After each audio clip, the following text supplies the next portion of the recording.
The dark side of the Force is a pathway to many horrible and ferocious abilities. But one power that is unlocked by those who have studied the dark side of the Force for decades stands above the rest for the terror it bestows upon those unlucky enough to cross the path of a Sith well versed in it. Sith Alchemy, an ability that was actually made by the ancient Jedi. Then, it was referred simply as Force Alchemy. While the ancient Sith Empire too used very basic alchemy, the Jedi of the Ancient Order truly made it into the terror that it became. Long ago, a group of Jedi began developing this ability, an ability they used to alter the very things around them, and craft and shape them into things of their own sinister designs. Force Alchemy began by using the Force, more specifically the dark side of the Force, to strengthen objects and give them power. These ancient Jedi would pour the dark side into these objects, and they would actually begin to physically change. These objects would then gain power of their own, being able to shoot force-based attacks out of them and becoming extremely durable. This alchemy was then introduced into force-imbued swords, which is actually what the ancient Jedi and Sith fought with before the time of the lightsaber. These very swords and other items could corrupt individuals because of their deep connection to the dark side, almost becoming living beings and becoming sentient, but only holding allegiance to the dark side of the Force. After the Jedi Council of this ancient Jedi Order discovered that many of its students had been using this new evil ability, they banned its use and threatened to remove any Jedi practicing alchemy. This caused a major split within the Jedi Order, as many of these Jedi believed the dark side should be implemented into Jedi doctrine, especially the use of alchemy. The true Jedi believed this a crime, as it went against everything they believed about the Force and the Force's will. They believed alchemy to be the most evil of all dark side abilities, as it went against wholly what the Force desired and made it slave to an individual's will. The Jedi believed that they should serve the Force, and that all was to be as the Force willed it, but with the use of alchemy, these Jedi would alter the Force and cause it to unjustly serve their very desires. This debate is what sparked a civil war between the Jedi Order, as it split between the Jedi that held the belief alchemy should be integrated into the Order, but larger than that, the teachings of the dark side of the Force itself, and the other half of the Order that believed the teachings should remain the same and maintain their stance in the light. This war lasted for decades and resulted in many deaths, as faithful members of the Jedi Order began referring to their misguided Jedi brothers and sisters as the Dark Jedi. Eventually, the faithful Jedi were successful against the Dark Jedi, and they drove them from known space. Here, these Dark Jedi discovered the Sith Empire, and together, the two orders of the dark side perfected alchemy, and it truly became Sith Alchemy.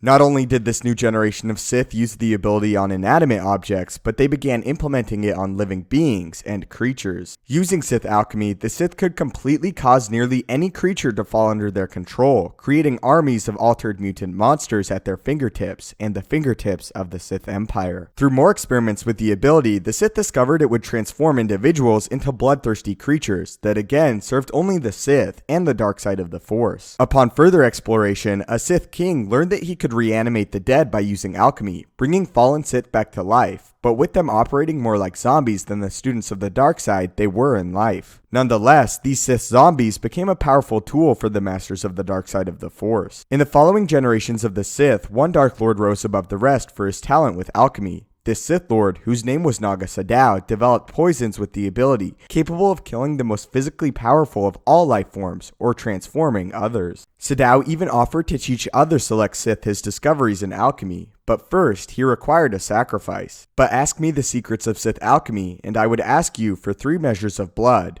one from a person you love, one from a person you hate, and one from yourself. Thousands of years later, the Sith Lord Darth Plagueis considered himself the greatest practitioner of Sith alchemy who ever lived, but later his own apprentice Sidious would put his displays with the ability to shame, claiming the title for himself. Sidious used alchemy to alter his own physical outward appearance and hide his grotesque features from the outward world due to his intense and prolonged exposure to the dark side of the Force changing him. Sidious also developed several droids using the ability, known as shadow droids, which were starfighters that actually contained an organic brain. These fighters were even considered more skilled than X-Wing fighters during the Galactic Civil War, and were only deployed on Palpatine's direct command. Something's not right. X-Wings are always tenacious fighters. Why are they fleeing from shadow droids? They're frightened, sir. The shadows are invincible. Sidious would later write an entire book dedicated to the study and effects of Sith alchemy, calling it the creation of monsters. Sidious would even go on to use Sith Alchemy on his Sith apprentice Darth Vader, as he used alchemy to corrupt Vader's cybernetic suit, and cause Vader himself to be altered by the power of the dark side of the Force, and the ancient ability developed by the Jedi themselves. So what do you think of Sith Alchemy, and its effects on those that fall under its influence, as well as the Dark Masters that wielded such a terrible power? Also, how do you feel about such a sinister power originating from the hands of the Jedi, as well as its greater impact on the wide Star Wars galaxy, even reaching Sith Masters like Darth Sidious and Darth Vader? If you would like to join me in the daily Star Wars discussion and debates, follow me on Twitter at Stupendous Wave. Link will be in the description. If you enjoyed this video and feel it deserves it, it would really help me out if you could leave a like. If you haven't already, consider subscribing to the YouTube channel to keep up to date with everything Star Wars related, from news, explanations, and theories from a galaxy far, far away. If you have any video topics you would like to see addressed in a future video, do not hesitate to leave them in the comments below the video, or again, tweet them at me. As always, your viewership and support means the world. May the Force be with you, and have a great day.